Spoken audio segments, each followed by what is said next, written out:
Señora presidenta, señores diputados, más allá de un debate sobre contratos, esto es un debate sobre cómo cumplir lo ordenado por la justicia internacional, cómo frenar el holocausto palestino puesto en marcha en Gaza por Israel, para que Naciones Unidas nunca más tenga que advertir de la muerte de 14.000 bebés en un plazo inminente de 48 horas.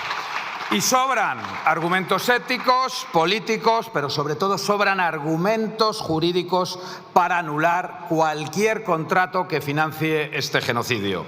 La justicia internacional ya ha llegado a la conclusión de que Israel comete crímenes internacionales, porque ya ha ordenado medidas para acabar con estos crímenes, para impedir que continúe el genocidio y para encarcelar a sus responsables. Y el Gobierno sabe que solo los Estados son los actores con capacidad coercitiva suficiente para hacer cumplir esas resoluciones de los tribunales internacionales.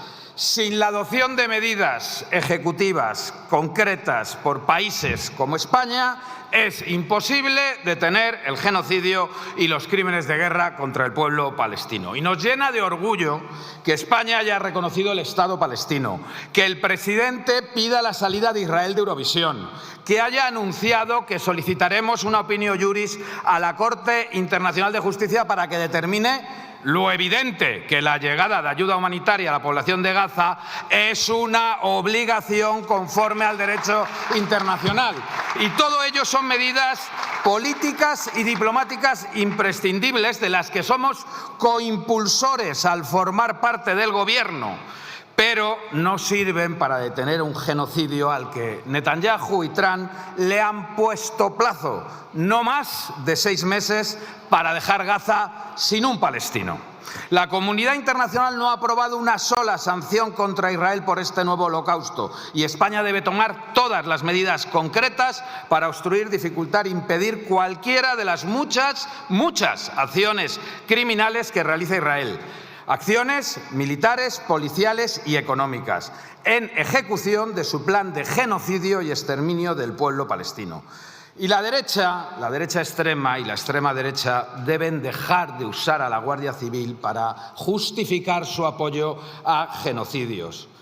Porque ya apoyaron a los genocidas nazis en el holocausto del pueblo judío y ahora están apoyando a Israel en este nuevo holocausto del pueblo palestino. Y sobre todo, el Partido Popular, a golpe de billetera y a golpe de voz, se ha dedicado, y así han reconocido, a conseguir que Eurovisión, en una grandiosa campaña de propaganda, Israel diera la victoria a los genocidas. Una auténtica vergüenza lo que han hecho. Pero las medidas ordenadas por la comunidad internacional están claras en la resolución de Naciones Unidas del 13 de septiembre y las 4 medidas cautelares ya ordenadas por la Corte Internacional. Y esas medidas requieren el cese total de la financiación y transferencias de cualquier material militar o policial hacia Israel o desde Israel a España. Porque las empresas a las que estamos comprando material militar son empresas vinculadas directa o indirectamente con la realización de un genocidio, y eso es entregarles recursos para que continúe el genocidio. Yo no me voy a explayar en las veces que el Gobierno ya ha anunciado que eso iba a acabar.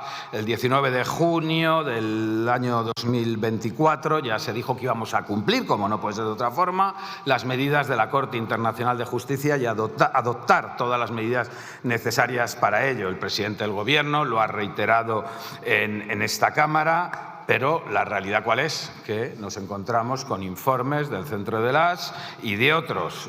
Sin ir más lejos, los datos del portal oficial de Comercio Exterior que indican que en noviembre del 23 se exportó munición a Israel por valor desde España de 1 millón de euros. Y según el Centre de las, desde el 7 de octubre hasta julio del 24 se ha acordado adquirir armamento a Israel por importe de 1.000 millones de euros. Y España o la comunidad internacional todavía no han impuesto un embargo formal a la compra y venta de armas con Israel. Por eso hemos presentado, ha sido un orgullo presentar la iniciativa de la sociedad civil de RESCOP, admitida allá a trámite, para garantizar el bloqueo, para garantizar el embargo, porque es un clamor de la sociedad española, esa es la realidad.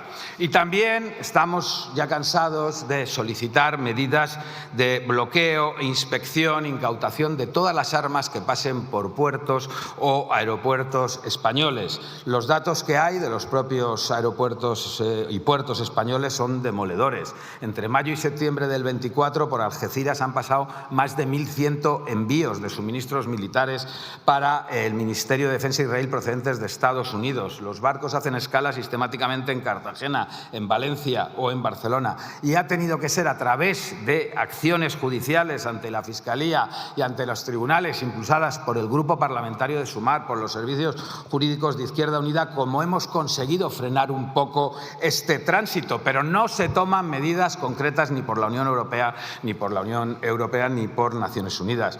Y francamente, la ausencia de soberanía, de ejercicio de la soberanía española en la base de Rota permite que Estados Unidos la utilice sistemáticamente para llevar armas a Israel y continuar el genocidio. O lo que está ocurriendo desde la base de Zaragoza, con envíos constantes desde el año 2025. Estos son, al menos hasta el año 2025. Todas estas son actuaciones que incumplen las medidas cautelares ordenadas por la Corte Internacional de Justicia. Pero respecto al contrato famoso, lo de los 2 lotes de munición por 6 millones de euros a una empresa israelí que se había anunciado sistemáticamente por el ministro, la ministra de Defensa, la ministra portavoz, que estaba cancelado. Ya el propio ministro de Interior afirmó en el Ministerio en su momento que se había abordado en diciembre el proceso para rescindir la adjudicación, que no es lo mismo iniciar el proceso para rescindir la adjudicación que iniciar el estudio sobre la posible rescisión del contrato. No es lo mismo. Lo que se nos dijo es que se había iniciado el proceso de rescisión.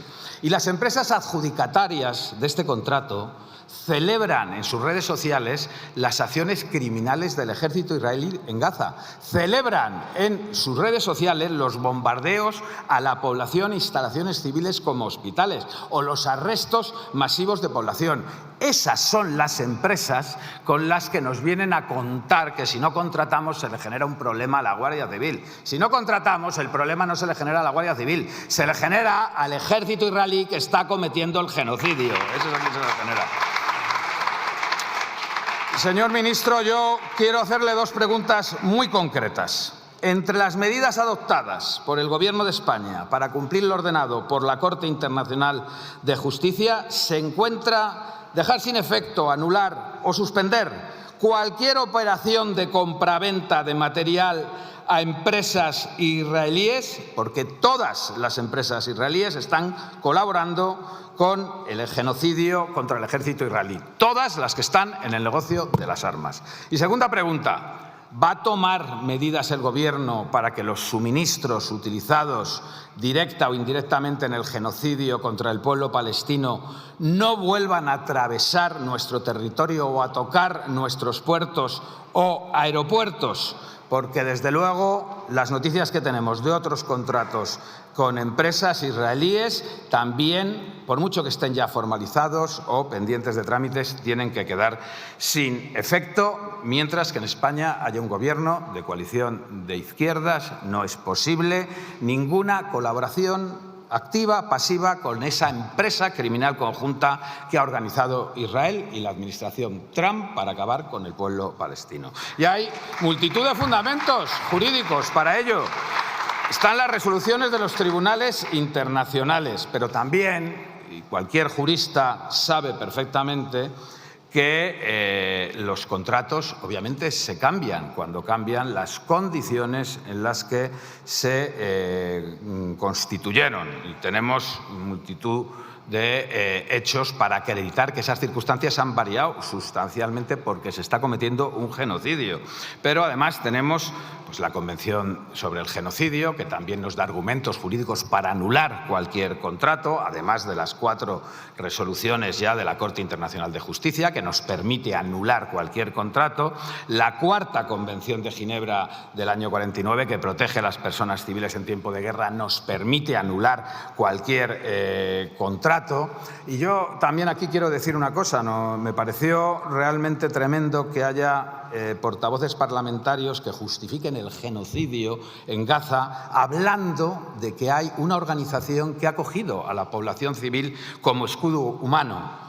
Eso es justificar lo que se llaman daños colaterales. Y por muy escudos humanos que sean, que yo no voy a entrar si son escudos humanos una población que no puede salir de un gueto mientras la bombardean, lo que está claro es que por muy escudos o sean lo que sean, a la población civil no se la puede bombardear sistemáticamente. Y también tenemos la Ley 53/2007 sobre el control de comercio exterior, que también nos permitiría resolver estos contratos, sobre todo sin obligar a indemnizar. Y, señor ministro, creo que nos sobran brillantes juristas en este país para hacer que impere la razón jurídica con todos estos argumentos y anular y dejar sin efecto hasta el último contrato que continúe todavía en ejecución o pendiente de ser ejecutado.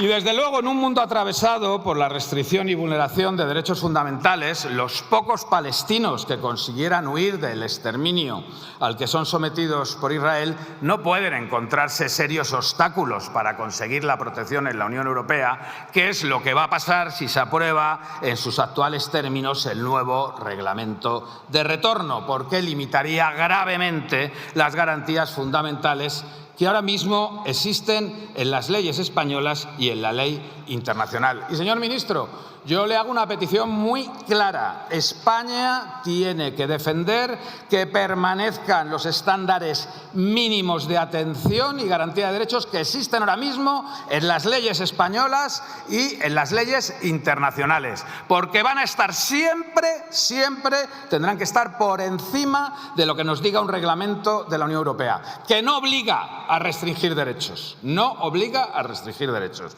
Y, desde luego, nos preocupa las limitaciones a la asistencia jurídica en todo el procedimiento y no solamente en los recursos que se han incluido en el proyecto de reglamento. Que el máximo de 72 horas de detención que existe en nuestro país pase a convertirse en una excepción. Eso no es asumible. El derecho a recibir información adecuada y a un intérprete en cualquier procedimiento de protección internacional es un derecho que se tiene que consolidar y garantizar. Las solicitudes de protección tienen que ser analizadas individualmente y no puede haber análisis colectivos. Y las garantías de no devolución previstas en la Convención de Ginebra del 51 son sagradas e intocables. Y el reglamento restringe el derecho de las personas solicitantes de protección rechazadas, que una vez rechazadas pasan a ser consideradas migrantes. Y se les limita la posibilidad de recurrir de forma efectiva las decisiones que ordenen su expulsión o su detención. Tiene propuestas que introduce obstáculos más que significativos para las personas que incluso quieran retornar voluntariamente tras una decisión de retorno, porque establece un amplio abanico de circunstancias a las cuales no se les aplicaría el retorno voluntario, sino que directamente se aplicaría una expulsión vulneradora de derechos. Y nos preocupa especialmente la ampliación de los destinos de retorno. La Comisión Europea propone una ampliación de los posibles países a los que las personas no nacionales de la Unión Europea podrían ser devueltas en contra de su voluntad. Y es un catálogo que va mucho más allá de los países de origen de estas personas. Incluye países donde la persona ya ha residido previamente, incluso de forma transitoria, o países donde la persona simplemente esté autorizada a entrar. Es decir, los solicitantes de protección internacional no son objetos para ir arrojándolos de un país a otro, a cualquier tercer país con el que la Unión Europea firme un acuerdo, sin considerar el arraigo, los vínculos familiares o los vínculos culturales de la persona deportada. Y por eso hay que definir cuáles son esos terceros países seguros para que las personas no queden atrapadas en situación de máxima vulnerabilidad. Porque ¿qué va a pasar?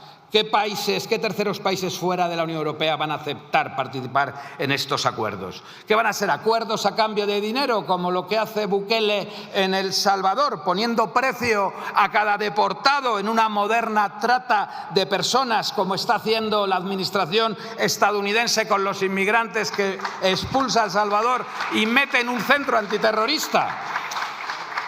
Y además, la expulsión rompe los núcleos familiares y hay que proteger también los derechos, especialmente de los menores.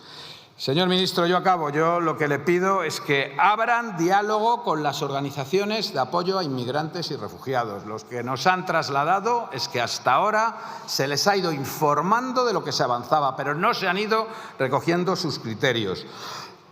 Atiendan sus sabias consideraciones, porque el mundo está hecho una porquería y no lo dejemos en manos de fascistas, de racistas y de criminales de guerra. Muchas gracias.